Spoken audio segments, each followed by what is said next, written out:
Hey y'all, welcome to my shop.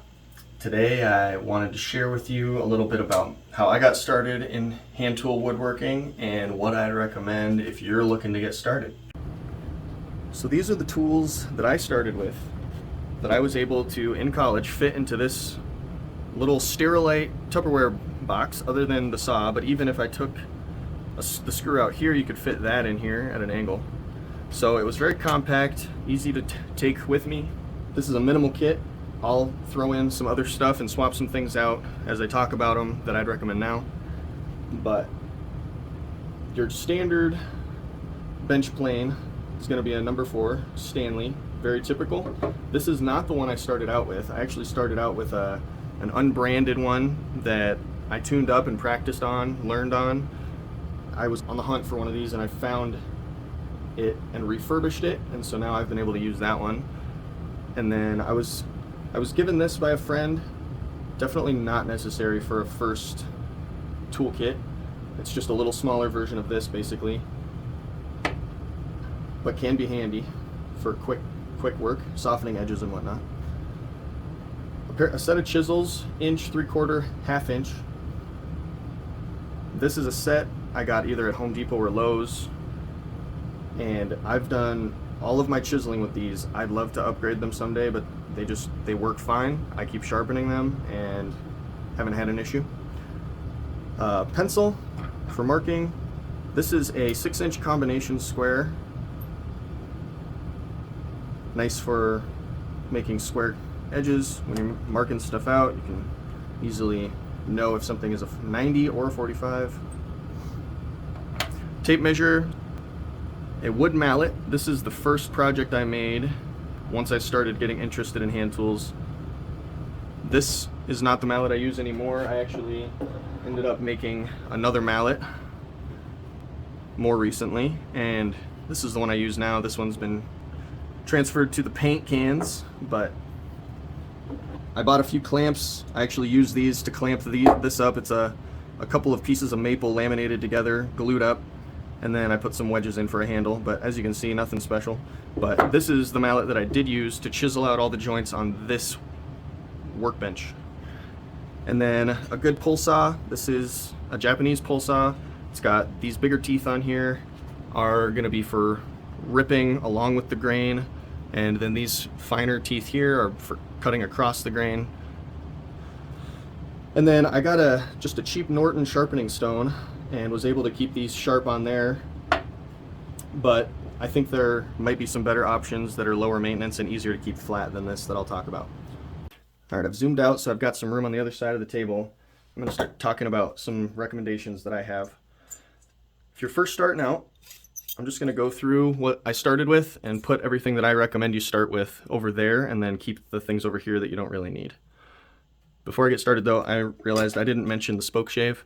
This was also given to me by a friend whose father passed away, and he knew I was getting into hand tools, so he offered that, but that is one of the not necessary to get started tools.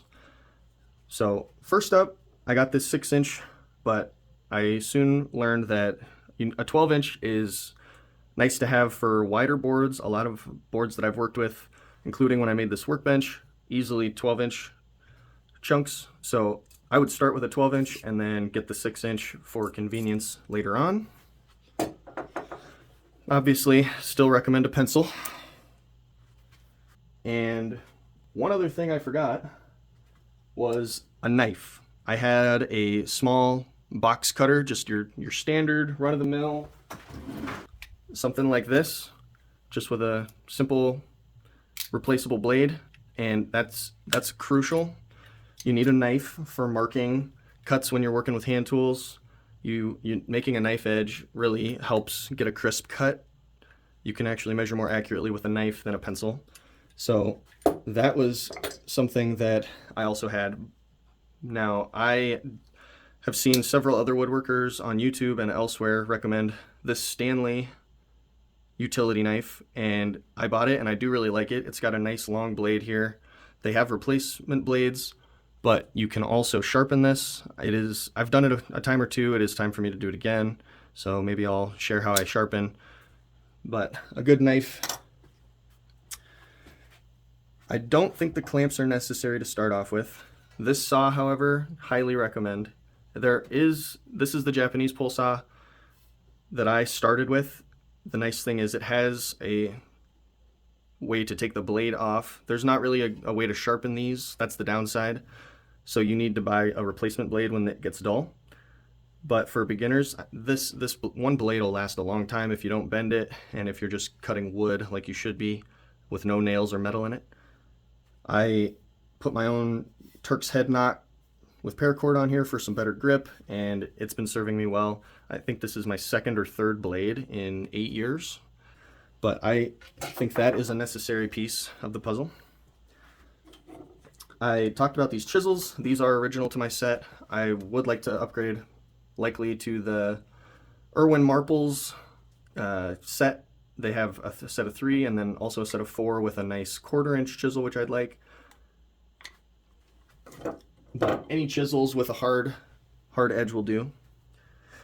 Mallet, definitely required for hit striking. You can also tap joints together with it. Just a great tool to have. So at first, probably buy one. And I will be putting links to what I have found and recommend in the description. So take a look at those. A tape measure, nice for measuring lumber, putting rough marks, that sort of thing.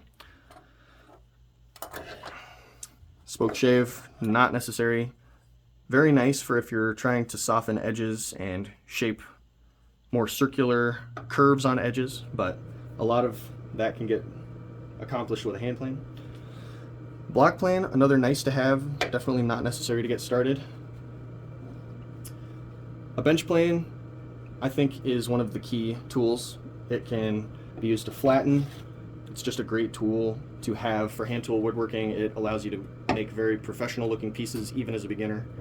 And once you learn how to set it up and change the blade, sharpen the blade, that tool is going to be indispensable.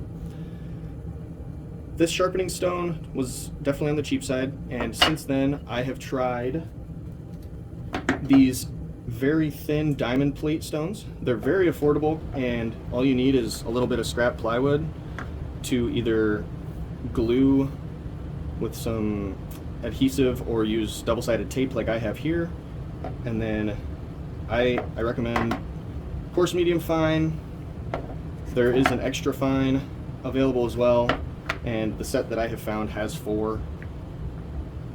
So that would be my recommendation for sharpening to get started, as well as making a strop on any piece of wood. You just put some leather down, glue that with some contact cement, and then use a polishing compound. I have green.